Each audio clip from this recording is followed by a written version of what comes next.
Praise lord. ప్రభువైన యేసుక్రీస్తు నామమున మీ అందరికీ శుభములు. మన యొక్క దిన భాగంలో నుండి కీర్తనల గ్రంథం 2వ అధ్యాయం 12వ వచనం, ఆయనను ఆశ్రయించి వారందరూ ధన్యులు.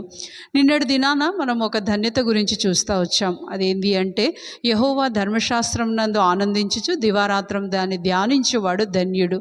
అది ఒక ధన్యత అయితే, రెండో ధన్యత ఆయనను ఆశ్రయించు వారందరూ ధన్యులు. ఈ ఆశ్రయము అనే పదము దగ్గర కీర్తనల గ్రంథకర్తలు మనల్ని 40 సార్లు ఈ మాటను బట్టి ఆయనను ఆశ్రయించాలని మనను ప్రోత్సహిస్తున్నారు. ఆశ్రయం అంటే ఏంటి అంటే, ఒక బలమైన ఆపద సమయంలో, ఒక కష్ట సమయంలో మనకు ఒక పెద్ద బురుజు వంటిది, ఒక టవర్ వంటిది, ఒక ప్రొటెక్షన్తో కూడిన ఒక ఇల్లు మనకు దొరికితే ఆ సమయం ఎంత ఆనందంగా ఉంటుందో దాన్నే ఆశ్రయం అంటారు.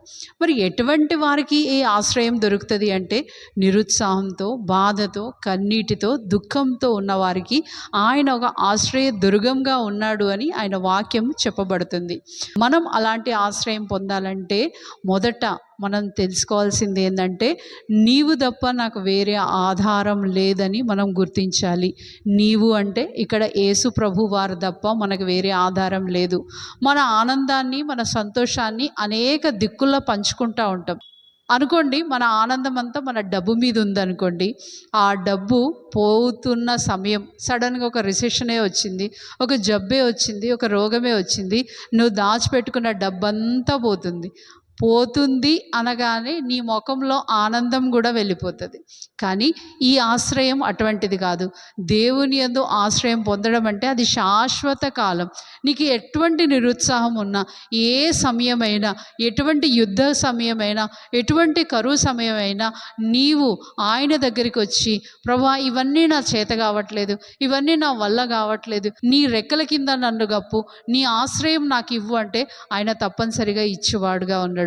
గనుక ఆ ధన్యతలలో రెండో ధన్యత ఏంటంటే, ఆయనను ఆశ్రయించడం. ఆ ఆశ్రయము ఎప్పుడు మనల్ని మోసం చేయదు, ఎప్పుడు మనల్ని దాటివేయదు, ఎప్పుడు మనల్ని విడిచిపోదు. అటువంటి శాశ్వత ఆశ్రయంని మనం ఆశ్రయిద్దాం. రండి ప్రార్థన చేసుకుందాం. ప్రియమైన తండ్రి, యేసు ప్రభు ఘనమైన నామంలో నీ ఘనమైన ఆశ్రయము మా వంటి వారికి ఇచ్చినందుకే నీకు ఎంతో వందనాలు చెల్లించుకుంటూ వస్తున్నాను. నీవు తప్ప మాకు వేరే ఆధారం లేదని, నీవు తప్ప మాకు వేరే సంతోషం లేదని ఒప్పుకుంటున్నాం. ఒకవేళ మా జీవితంలో అటువంటి రహస్యంగా మమ్మల్ని నీకంటే ఎక్కువగా ప్రేమించేటిగా ఏమన్నా ఉంటే అవన్నీ మా నుంచి దూరం చేసి, దేవా నీవే మా ఆశ్రయం అని చెప్పుటకు మాకు సహాయం దయచేయమని ప్రార్థిస్తూ యేసుక్రీస్తు నామంలో ప్రార్థిస్తున్నాం తండ్రి. ఆమేన్.